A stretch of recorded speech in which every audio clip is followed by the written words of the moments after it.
అనుబంధం క్వశ్చన్ ఏంటంటే మీ మీద serious allegation BJP fire brand ఉన్న ప్రాంతాల్లో ప్రధానంగా సికింద్రాబాద్, కరీంనగర్, మల్కాజ్గిరి, చేవెళ్ల, మెదక్, నిజామాబాద్ లో కాంగ్రెస్ కావాలని డమ్మీ అభ్యర్థులను పెట్టారు అని బీఆర్ఎస్ ఆరోపిస్తుంది. డమ్మీ అభ్యర్థులు పెట్టి బీజేపీ అభ్యర్థులను గెలిపించడానికి అంతర్గతంగా రేవంత్ రెడ్డి కుట్ర చేశారు. నేను అడుగుతాను, ఆల్మోస్ట్ 25 years జర్నలిస్ట్ గా పనిచేస్తున్నావు కదా, 30 years అంటే 25+ కదా. Danam Nagender అనేట non serious candidate, 6 సార్లు ఎమ్మెల్యే అయ్యాడు, మంత్రిగా చేసి non serious. You tell me. మా మల్కాజ్గిరి సునీతా మహేందర్ రెడ్డి 6 సార్లు ఎమ్మెల్యే, మంత్రి, ఎమ్మెల్సీ. ఆవిడ 3 సార్లు జిల్లా పరిషత్ చైర్పర్సన్ కంబైన్డ్ రంగారెడ్డి. ఎవడే చెప్పింది? చేవెళ్లలో రంజిత్ రెడ్డి అనేటువంటి సిట్టింగ్ ఎంపీని పెట్టినాం. మా పార్టీ టికెట్లు కూడా వాళ్ళే డిసైడ్ చేస్తారా? మా పార్టీ టికెట్లు కూడా వాళ్ళే. జహీరాబాద్ లో మేము సురేష్ షట్కార్ను పెట్టినాము. ఆయన ఎన్నిసార్లు ఎమ్మెల్యే, ఎన్నిసార్లు ఎంపీ. అంటే ఆరోపణ కూడా అర్థం పర్థం ఉండాలి.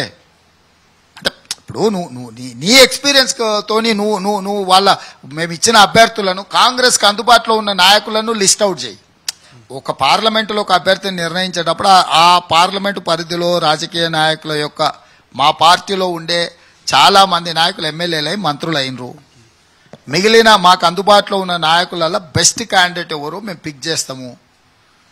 సో ఇవాళ వాళ్ళు అంటే ఏం చేయాలనో దిక్కుదోసక మా మీద ఆరోపణలు చేయాలన్న ఆలోచనతో ఆరోపణ చేస్తారు. ఇంకేమో ఆధారాలు లేవు. మీరేమో బీజేపీ దగ్గర సుపారీ తీసుకొని అభ్యర్థులు పెట్టారనేది మీరు బీఆర్ఎస్ మీద ఆరోపిస్తారు. ఆధారాలు ఉన్నాయి 100%. ఎలక్షన్ క్యాంపెయినింగ్ చూడు. పోయినసారి మల్కాజ్గిరిలో నేను కంటెస్ట్ చేసిన 31 మీటింగులు పెట్టిండు కేటీఆర్ నన్ను ఓడించాలని. ఈసారి మొత్తం ఎన్ని మీటింగులు పెట్టిండో ఒకసారి చూడు. ఎక్కడైనా ఈటెలను రాజేందర్ను ఓడించమని కేటీఆర్ మాట్లాడిండా? ఈటెల రాజేందర్ ఎక్కడైనా కేటీఆర్ అవినీతి మీద ఫిర్యాదు చేసిండా? ఈటెల రాజేందర్ బీజేపీలకు 2.5 సంవత్సరాలు అయింది. కేసీఆర్ అవినీతి మీద సింగిల్ రిప్రజెంటేషన్ అని ఇచ్చిండా అమిత్ షాకో, నరేంద్ర మోడీకో? ఆయన మంత్రిగా ఉన్నప్పుడు ఆయన భూముల గురించి పుంకలుగా బీఆర్ఎస్ వాళ్ళు అన్నారు. ఆ తర్వాత హుజూరాబాద్ ఎన్నికలు అయిపోయిన తర్వాత ఎన్నికల తర్వాత ఆ టాపిక్ ఎప్పుడైనా మాట్లాడినరా? సో నేను బేస్డ్ ఆన్ ద ఎవిడెన్స్ నేను మాట్లాడుతున్నా, బేస్లెస్గా వాళ్ళు మాట్లాడుతున్నారు. నాకు వాళ్ళకు ఉన్న తేడా ఏందనంటే నేను కొన్ని ఆధారాలు చూపిస్తున్నా.